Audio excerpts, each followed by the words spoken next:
Welcome into OutKick the show. I'm your fearless leader, Clay Travis. I appreciate all of you hanging out with us back in the catbird seat here, back in the driver's seat. Prize Picks, America's native with the OutKick the show. Prize Picks, America's #1 daily fantasy sports app with Prize Picks, you against the number.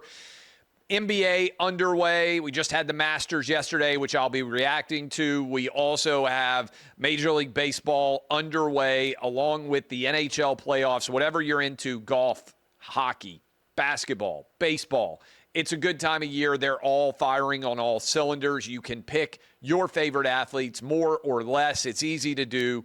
Takes a short amount of time, and you can play in roughly 40 states, including California, Texas, and Georgia, along with many others. Turn your takes on who is going to be great into easy wins on Prize Picks. Download the app today. Use code OutKick to get $50 instantly after you play your first $5 lineup. Again, all you have to do is pick more or less on 2 or more different players. You can set up huge winning opportunities, and when you play $5, you get $50 when you use code OutKick if you go to prizepicks.com. That's prizepicks.com, code OutKick. Prize Picks, run your game. All right, I got to start with Nico. I'll tell you what I believe to be true, what I know to be true, how I would analyze this in general. But it's no great secret that I have been a donor to the Tennessee NIL Fund. I've talked about it. I've helped to raise money for them. I knew the Nico issue was emerging as a potential one, that he was asking for more money and that Tennessee had to figure out what they were going to do. As a refresher, I think this is important. Tennessee identified Nico as a very talented quarterback, 5-star, one of the top quarterback recruits in the country, and they paid him millions of dollars in NIL money to come to Tennessee. And they allowed him to make $2 million roughly in year one and redshirt. That is, he played not at all on the field, and they paid him $2 million to sit behind Joe Milton and learn. He didn't start his first game until, was it January of 24, when he played in the bowl game. So he got paid $2 million, and then he didn't play any time at all except for one game, okay? Then last year he came in and he played 13 games. Just okay. All right, I'm just talking about the on-the-field product. He showed flashes. He has the ability to make every throw, but my goodness, he missed a lot of downfield throws last year. Anybody who watched Tennessee play, and I watched every game, I watch every game of a lot of different teams, he missed a ton of touchdowns. Wide open receivers, he didn't see them, he overthrew them, he underthrew them. He was not great. He also, to be fair, had a wide receiving core that dropped a lot of passes. And should have never lost, Tennessee shouldn't, to Arkansas. They only posted 14 points. What was it? 3 straight games where Tennessee didn't score any points in the first half at all. I don't think that's Josh Heupel's play calling. He also had Dylan Sampson, one of the best running backs in college football, to hand the ball off to. Missed a lot of throws. Frankly, wasn't as athletic or didn't have the escapability that I thought he was. Didn't seem as fast, didn't see the field well, ran out of bounds when there was still time to throw the ball into the end zone, and ran out the clock by running out of bounds, something that's happened now twice to Tennessee. So my point on this in general is he wasn't as good as I expected him to be on the field. But Tennessee paid him $2 million to sit. They paid him $2 million to play 13 games, and he showed up with his hand out, demanding that they pay him more money. And purely from a business perspective, I don't think, and this is the same thing I told Tennessee NIL Fund, same thing that I tweeted, I wouldn't pay him more money. And as soon as he didn't show up again for practice, I think you had to cut bait. Now, it remains to be seen where Nico is going to go.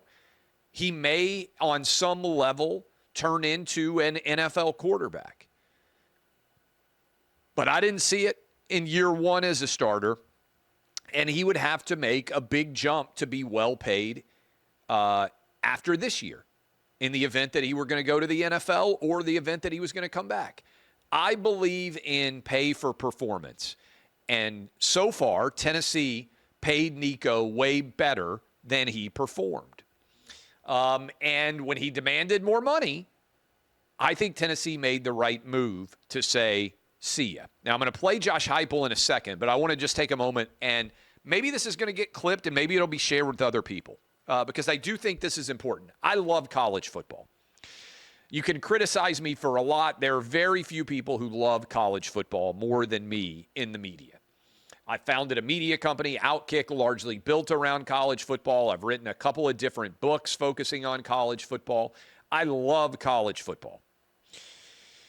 With that being said, I'm also a dad. I've got a 17-year-old, I've got a 14-year-old, I've got a 10-year-old. And your job, in my opinion, as a dad or mom is, or grandma or grandpa, or whoever you are when you're talking to younger people, is to make them see the big picture. One of the challenges of being a young guy, and I can only speak to being a young guy, is you don't necessarily see the horizon very well. You don't know what you don't know.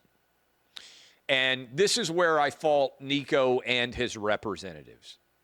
And let me just be clear about this for college football in general. If you are a talented college football player, college football for you should be an apprenticeship for your NFL future. If you are a talented quarterback in the NFL, you might become a billionaire. Let me repeat that. If you are a supremely talented NFL quarterback, you may become a billionaire. It would not stun me at all if Patrick Mahomes ends up a billionaire, if Joe Burrow ends up a billionaire, if Josh Allen ends up being a billionaire. Guys who can play the quarterback position for a long time can now become billionaires. Whatever you make in college football, it's an apprenticeship for becoming a billionaire in the future. You shouldn't be trying to maximize your earnings in college football when you've got $1 billion potentially to be made in the years ahead in the future. Okay? And I'm saying this as a dad.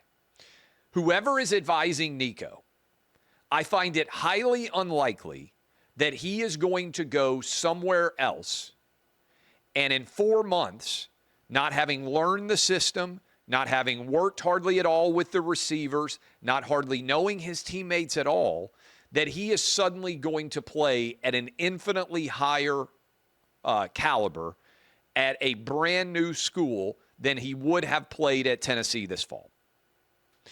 And if he makes more money, and I'm not even sure that that is going to be the case, I think it's possible that he might make less money than he was set up to earn at Tennessee.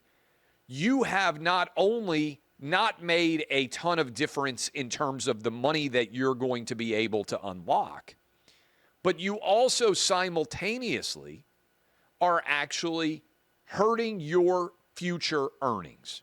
Because the goal of college, if you aspire to an NFL career, is not to get rich in college. It's to make transformative, life-changing money in the NFL. Now, if that's Nico's goal, and I think it is, then his parents, his family members, his financial advisors, whomever they might be, have given him very, very poor advice. And that's not to say the advice is always the same. I'll give another bit of advice. Some guys don't have much of an NFL future. Maximizing your career earnings when you don't have much of an NFL future is actually a smart decision. So if you are, let's say, Diego Pavia, the quarterback at Vanderbilt, it actually makes sense that he might sue to stay in college because he's entitled, likely, to make more money as a college quarterback than he is as an NFL quarterback. And so for some kids who happen to be in the right spot, college basketball or college football, it may be the case that you are able to make more money in college, and that's why they're suing to try to stay there. But that's only if you don't have a high ceiling, if you don't have a pro sports career. Nico ostensibly believes that he is an NFL quarterback, and that's what the 5-star rating would suggest that he is. Instead of maximizing his ability as a pro quarterback, he has lit his future on fire for not much more money, if more money at all. And he also is likely, I think, to end up in a situation with fewer talented players around him and with a coaching staff that is not as aware of his strength and limitations because they're not going to see him play a ton of times. Whatever you want to say about Josh Heupel, the guy has gotten the most out of Hendon Hooker, transfer quarterback from Virginia Tech that had almost no success there, that became a Heisman Trophy candidate at Tennessee and was drafted into the NFL, and Joe Milton, another transfer who came from Michigan and got drafted, and now, where was he just traded to? He was just traded to the Cowboys, right? He may end up starting some games for the Cowboys, and he already has started a game for the Patriots. My point on this is Josh Heupel's pretty good with quarterbacks. He's had a couple of years to work with Nico. It's hard for me to believe that he's going to go to a new school and going to have more success. You are trading long-term value for not much short-term gain. And that is a bad combination. And the goal of parenting should be to focus kids on long-term value and not short-term gain. You're not just trying to get a sugar high. The goal is to become durable in your career. And I think that's a life lesson that goes across the board. I say this all the time. Don't worry about what you're getting paid at your first job. I got paid almost nothing in sports media for years. Years. Everybody at OutKick right now, every single employee at OutKick is making more money than I was making when I was 32 years old. Every single one of them. I busted my ass for years to try to make money at all. And at 32, I wasn't making very much. And this is why my advice is I'm telling you to do what I did. Put your nose down, bust your ass. And think about long-term value, not short-term gain. And this is the same advice, honestly, I've been giving everybody when it comes to the stock market. Don't look at what the stock market did today. Don't look at what the stock market did last month. Heck, don't look at what the stock market's done in the last year. If you're relatively young, if you're in your 20s, 30s, or 40s, your horizon based on lifespan, 30, 40 years, longer. I talk to my boys now like, hey, you guys got 60 years, 70 years. Be smart. Think about the long-term horizon. Don't try and dominate in the short term. Make good long-term decisions. I actually feel bad for Nico. If they had called me, I would have walked him through this. I'd say this to any athlete out there.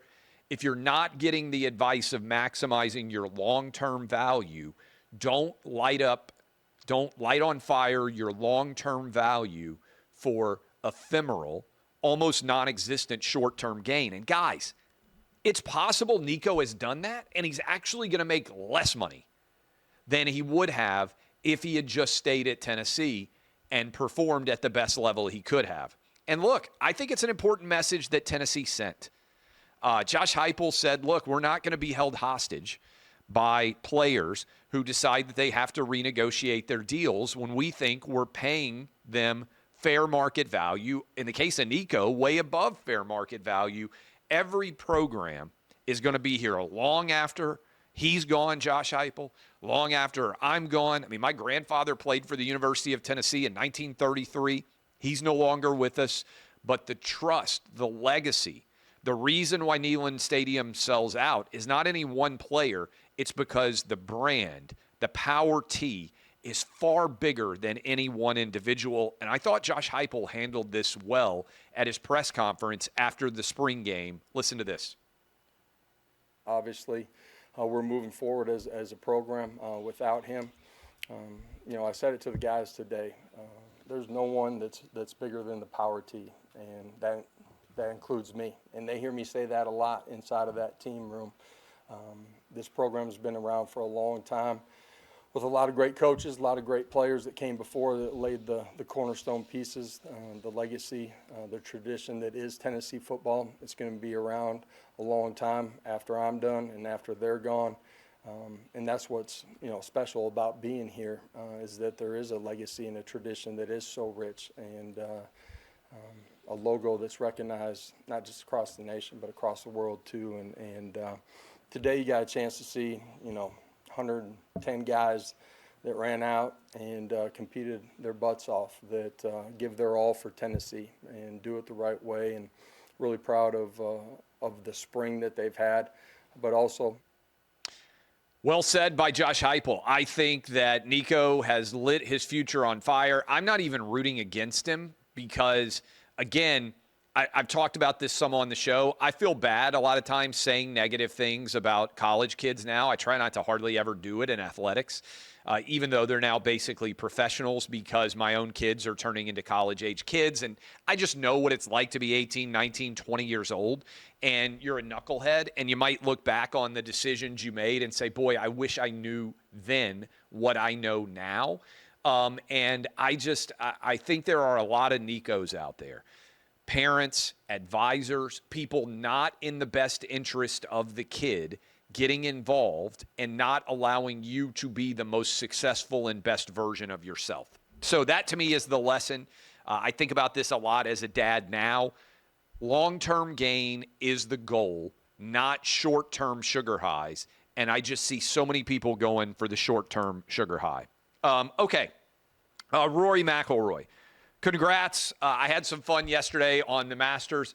I called Rory's win way too early after Bryson dunked the ball, I think, on 12, and Rory went out to a 4 or 5 stroke lead. It looked like he had it kind of locked up. Then Justin Rose comes surging back. Rory looked like me on the golf course, dunking one from 80 yards, then having another poor approach on 18 that he put into the bunker. On the rare event when I'm directly in the center of the fairway, I am incredible at totally destroying the hard work of getting in the center of the fairway with my follow-up shot. So I get that on some level.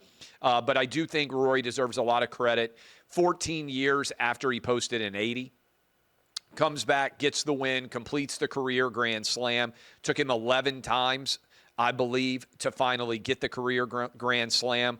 Now 35 years old. I think he understands and appreciates it probably even more than he did when he won his other majors, because a lot of time when you have early success in life, you don't actually understand the significance of that success till you have some losses, some failures after it. And so his reaction, I thought, was really emotional and authentic. I loved the way that CBS for about 6 or 7 minutes just had their cameras follow him. So we had a real vision of what it was like to win the Masters as he walked up towards the clubhouse.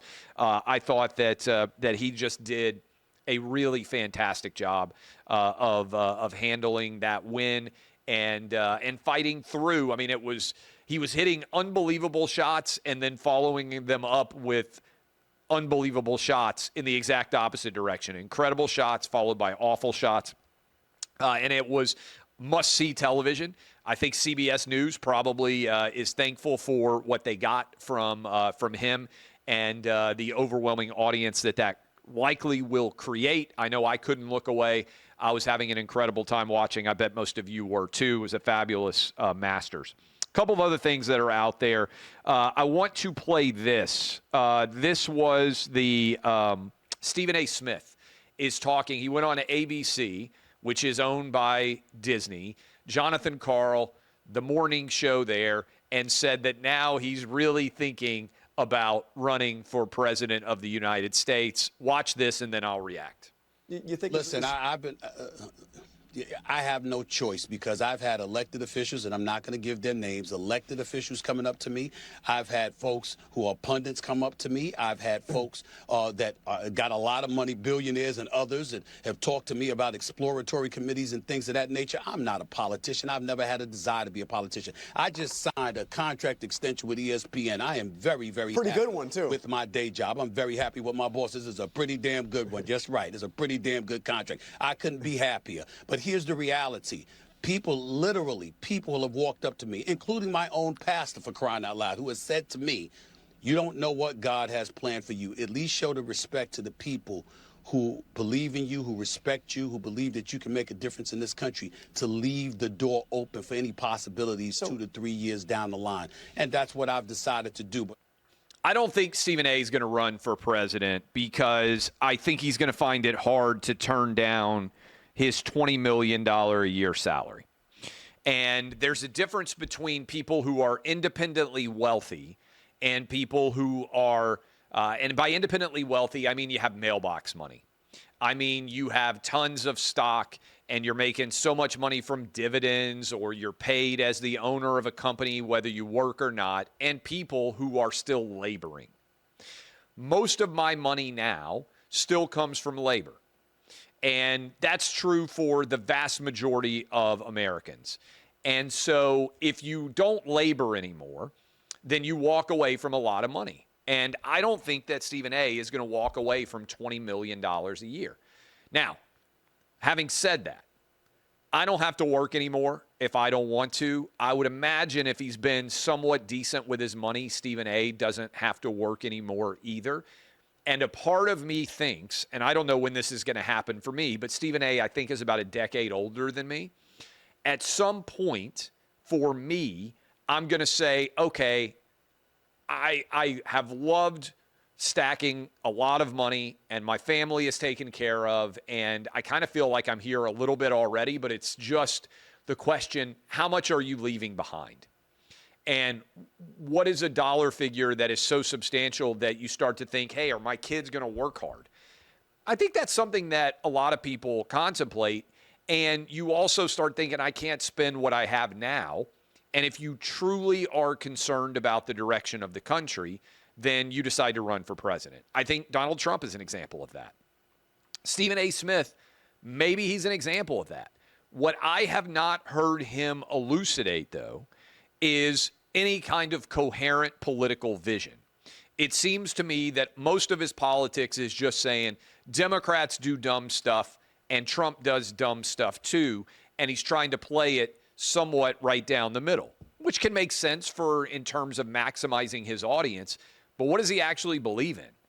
I think there's a lot of uncertainty there. Now, uncertainty is not a bad thing, because uncertainty is better than certainty on a lot of issues. Men competing in women's sports, for instance. I'm certain that I know what Tim Walz thinks about that, and he's wrong. I'm certain that I know what Elizabeth Warren and Bernie Sanders and many other Democrat politicians think on that, and they're wrong. What I believe is there is a value when your party, as the Democrats are, is wrong on so many different issues out there. There is a value. They're wrong on the border. Trump has solved it. They're wrong on waste and fraud in government. They're wrong in men and women's sports. They're wrong on treating violent criminals too leniently. When all of these things you're wrong on, sometimes being uncertain is not a bad position, which is why, and this is an early prediction, I think that the Democrat nominee in 2028 may well be someone who is not currently involved in Democrat politics. Somebody who's independently wealthy. I think there may be a Trump of the Democrat Party that is going to show up and try to remake the Democrat Party into something saner. Not sure when it's going to happen, but I think it might well happen. And I'm not sure Stephen A. is the answer, but I think a Stephen A.-like figure could have success in the Democrat Party. And oh, by the way, if Stephen A. Smith runs for president of the United States in 2028, I might have to run too. I think I would be a better presidential candidate than Stephen A. I think I would smoke Stephen A. in a nationwide election. So if he decides to run, maybe by 2028, your boy's going to have to run. Who knows? Wanted to talk about George Clooney for a moment. I was in New York over the weekend. Appreciate all the feedback. A lot of you watched. I guest hosted Fox and Friends from 6 to 10 a.m. Eastern on Saturday, 6 to 10 a.m. Eastern on Sunday, too. That's a big show, 4-hour show. I think it's the longest show that Fox has in the lineup at all. Rachel Campos Duffy and Charlie Hurt were great to me. It was really fun to guest host with them. I learned a lot about the show. It's the most time I've ever been on air in a studio. My mom texted me that I needed to look at the camera more, that I needed to sit up straight, and that I needed to tighten my tie. So that's my mom's reactions. If you share any of those criticisms, that was what my mom told me. I will say sitting on the couch a bit different than sitting right now talking to all of you where I'm looking directly into the camera, or what I'll be doing on Will Cain's show here in about an hour. I'll be on with Will. You stare directly into the camera on those situations, but in the past, with Fox News and Fox Sports, things are a little bit different. I've done a lot of television over the years. A lot of you watched the gambling show that we did, Cousin Sal, Rachel, and Todd. We had a really good time on that show. But Fox Sports' perspective is the camera will find you. In other words, don't worry about staring directly into the camera. It's a little bit behind the scenes, a little bit different between Fox Sports and Fox News. When you're having a conversation, the camera will find you for the shot. You don't need to find the camera when you're having a conversation. And so you don't need to directly address the camera. Fox News needed to directly address the camera. Also, sitting on the couch, I don't know how straight, ramrod stiff should I be up. And I don't wear ties a lot. So I was keeping it loose and then had not tightened it up enough. That's the background there. But, and I want to make sure we clip and share this, I had the weekend kind of to myself. The weather was awful in New York City. And so I said, you know what I want to do? I'm going to go watch a couple of Broadway plays. You guys know I don't like musicals, but there were two that I was interested in. One was Othello with Denzel Washington. It was incredible. Not a surprise that one of the best actors of our generation would be really amazing in a Shakespearean play. Jake Gyllenhaal's also in it. I thought it was fantastic. I felt really fortunate to be able to go and watch and see it. And I went and saw it on Saturday matinee because I had to be in bed fairly early on Friday and fairly early on Saturday because I had to be up at 4:15, 4:20 a.m. Eastern, whatever it was. Friday night, I went to see Good Night and Good Luck, where George Clooney plays Edward R. Murrow, 1950s CBS News journalist. And in that era, Edward R. Murrow, that they're telling the story of, got into it with Eugene McCarthy, the junior senator from Wisconsin, as they call him throughout, over his House Un-American Activities investigations. Basically, were they communist or not communist? And Murrow helped to bring down those McCarthy Red Scare investigations. Not going to get into that. I thought the play surrounding it was very well done. What I want to focus on is at the end, Clooney comes out and he's standing at a lectern and he is addressing the audience and he is saying that in the future, the media is going to become even more powerful and the danger is what the media might do. And while he's speaking, sort of like Matrix style, if you remember the bank of television screens behind in The Matrix, there are all these different images that are coming up, starting with, it's basically the history of television since the 1950s when Edward R. Murrow was on CBS News. And so you have this huge bank of televisions, goes through, for instance, JFK's assassination, the moon landing, Reagan saying, tear down this wall, and then it goes all the way up to the present day. And they start showing more and more televisions, showing Fox News and MSNBC, and to the credit, they're trying to both sides it because they show the coverage saying, oh, Joe Biden is completely healthy, and they show the Fox Dominion clips and all these things. And they're trying to say, look, Fox News, MSNBC, CNN, you've got to be careful what you trust, what you believe. I think that's a healthy thing to be saying. And then that continues all the way up to the final image. And the final image is Elon Musk, what they say, doing a Nazi salute. Now, they take out the actual truth, which was Elon Musk tapping his heart and then trying to speak to everyone across the entire arena that he was addressing in the wake of the election and at the Trump inauguration. And so the final image is Elon Musk doing what appears to be a Nazi salute, and the crowd largely gasps at the use of that image. And it really bothered me because the actual play itself, good night and good luck, I would actually say, hey, you should go watch it if you have the money and you have the inclination and you're going to be in New York City. I think for an hour and 45 minutes, you would watch it, think it was fairly well acted, fairly well done. I think you would enjoy it. But the message of the play is that you have to be careful who you trust to hold power accountable. And there's a line in the play where Edward R. Murrow has said, okay, this works for you, but what about the future, Edward? What about people who aren't as committed to facts and the truth as you are? How will that play in the future?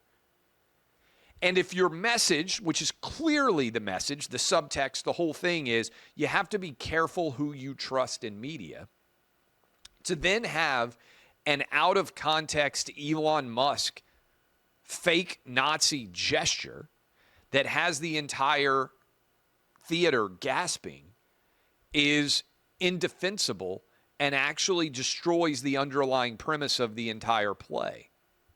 And I mean this honestly. I would actually like to talk to George Clooney or the playwrights involved in this. What were you thinking? Were you so committed to the idea of the right-wing Elon Musk, Donald Trump is evil gobbledygook that you were willing to destroy the entire premise of your play? Or have you not done the most basic research imaginable to see in context what Elon was doing?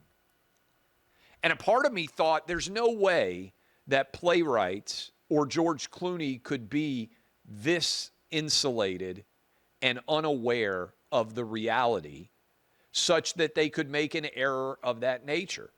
And that maybe they were intending to satirize all of the credulity of this audience, which is accepting their media take as the truth without doing the bare minimum of research, which is what exactly they were criticizing in the play itself.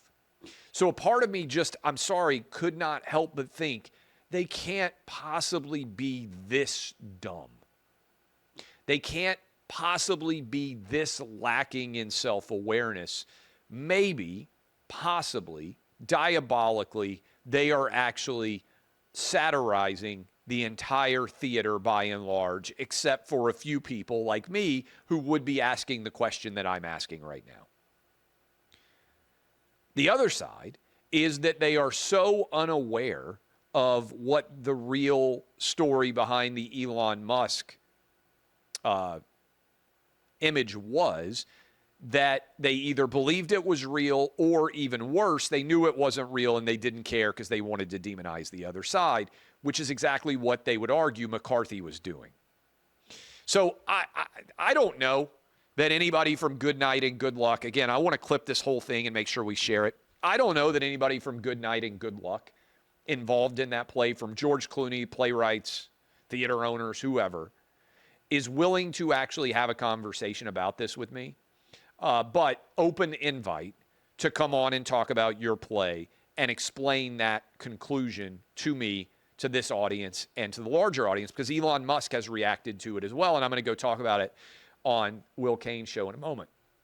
Second part.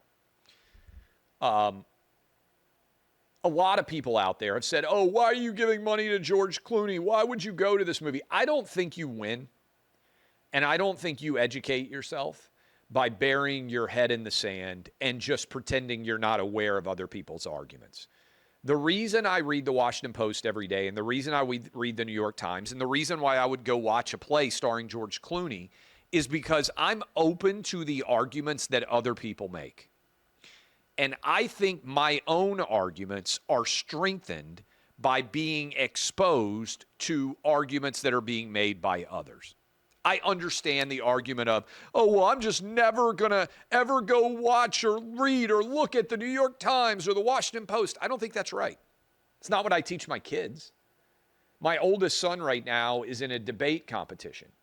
He doesn't know what side he's going to be asked to debate until that happens. So you have to familiarize yourself with the best arguments of both sides. That's how you win debates. I'm open to the idea that I'm wrong. I voted for Barack Obama. I didn't vote for Donald Trump in 2016. I have come to be persuaded by the data that Trump in 2020 and 2024 was the best option for the country. I think the arguments that I make every day on the radio or this show or that I write on Twitter or that I write on OutKick are better than the arguments of the people who would disagree with me. I am willing, I've said this for a long time, to go on left-wing forums knowing that those audiences are not going to like me and make the arguments that I think matter. I did it at the University of Chicago, went mega viral for an audience that clearly wasn't well disposed to me. I would go on The View. I would go on, I can't go on MSNBC or CNN because I'm a Fox News employee. But I would go on Bill Maher. I would go on with people who disagree with me. I go on now with Piers Morgan's show and argue against people who have different perspectives than me. So I'm not opposed to argument. I think you have to consider the other side's argument in order to strengthen your own. And that's, to me, what you should want someone to do. And that's what I did on the weekend up in New York City when it came to good night and good luck. And again, open forum, I would welcome anyone out there who can defend Elon Musk appearing to give a Nazi salute to close out the show and the gasping results that it provoked. I thought it destroyed the entire purpose of the play itself and actually turned Clooney into McCarthy, which he argues for the entire play that Edward R. Murrow is the hero. Clooney is McCarthy in the perspective under which he ended that play. Okay. Couple more things. What else do I have set here? Did I talk about Ryan Day and the beard? I think I did, right? Fox and Friends weekend, I talked about it. Oh, we've got Taylor Lorenz here. This is a former Washington Post writer who now is trying to make a living in the larger online ecosystem. She's left the Washington Post, and this was on CNN. She argues at the end of this take that the killer, alleged killer of the United Healthcare CEO, is actually a morally good man, and that's hard to find, and that's why he is so popular. Let's play that cut here for you right now. Hilarious to see these millionaire media pundits on TV clutching their pearls about someone standing a murderer when this is the United States of America, as if we don't lionize criminals, as if we don't have, we don't stand murderers of all sorts, and we give them Netflix shows. There's a huge disconnect between the narratives and angles that sort of mainstream media pushes and what the American public feels. And you see that in moments like this. And I can tell you, I saw the biggest audience growth that I've ever seen, because people were like, oh, some journalist is actually speaking to the anger that we feel. The women who got her outside court in New York. So you're gonna see women especially that feel like, oh my God, right? Like, here's this man who's revolutionary, who's famous, who's handsome, who's young, who's smart. He's a person that seems this morally good man, which is hard to find. Yeah, I just realized women will literally date an assassin before they swipe right on me. That's where we are. I'm sure you wouldn't like to be compared to a Trump supporter, but some of how people cannot understand why people have sympathies for Mangione strikes me as the same as a lot of media not understanding why people support Trump. I totally agree. It's because a lot of people are just really, really desperate. They want somebody to take on the system. They want somebody to tear down these barbaric establishment institutions. Okay, I want to expound upon this in a larger context because I think it's an important message. Good and evil is real, okay? We have created this world of moral relativism where we seem unaware or unwilling or unable to directly address good and evil. Killing someone because you disagree with them politically in the United States is evil. Whether it is trying to assassinate Donald Trump, whether it is killing a healthcare CEO, whether it is trying to burn down the home of the governor of Pennsylvania, Josh Shapiro. We have to call out evil when we see it, regardless of who the perpetrators of evil are. And I think one of the real challenges that has begun to exist in this country is because of all the moral relativism and because of all the identity politics, there is a failure to speak honestly, stridently, and forthrightly. And I see this as all being directly connected to the way that the United States, much of the United States, particularly on the left wing, has responded to Israel being attacked on October 7th. I walked through all those kibbutzes. I saw the young, innocent people who were murdered there. That is wrong.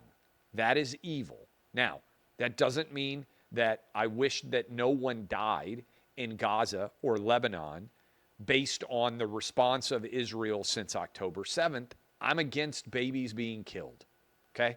I wish every young child grew to adulthood and had a flourishing and incredible life. But when you attack innocent people, murder them and kidnap them, as Hamas did on October 7th, there will be a response. If a gang of Mexicans came across our border, killed hundreds, thousands of people, and then kidnapped hundreds of additional people, do you really think America wouldn't rain down holy hell on whoever crossed our southern border and did that? Or if the same thing happened from Canada? That's what happened to Israel. And there is an unwillingness to look evil in its face and acknowledge it, such that Taylor Lorenz is saying that this killer on tape shot a man in the back, a dad of two, that he's a morally good man. That's not true. That's actually a complete flipping of morality. Good and evil exist. It's important to acknowledge it. It's evil to try to kill the president of the United States, like happened on July 13th and like happened in West Palm Beach. It is evil to try to burn down the mansion and kill the family of Governor Josh Shapiro, as just happened in Pennsylvania. It is evil for anyone to walk up on the streets and shoot innocent people in cold blood. And as a society, we have an obligation to call it out, regardless of who the perpetrators are. And the fact that so many people can't do it is not a credit to the country. It's a sign of how much we're getting wrong. So that's how I'll close out the show today. I appreciate all of you for hanging out with me here on OutKick. I'll be back tomorrow. I'll be on with Will Kane in about 45 minutes on his program, talking about many of these issues. Congrats. You heard me talking about it on the radio show. To Buck Sexton, my radio show co-host, having a baby with his wife, Carrie. They have a brand new baby boy, and it is super exciting and exhilarating, as I hope many of you will one day experience if you have not already. Fatherhood or motherhood is one of the great gifts that exist in our nation. All right, DBAP, unless you need to ask BAP, I'm Clay Travis. This has been OutKick the Show. Thanks for watching. Thanks for reading. Thanks for hanging out with us here on the program.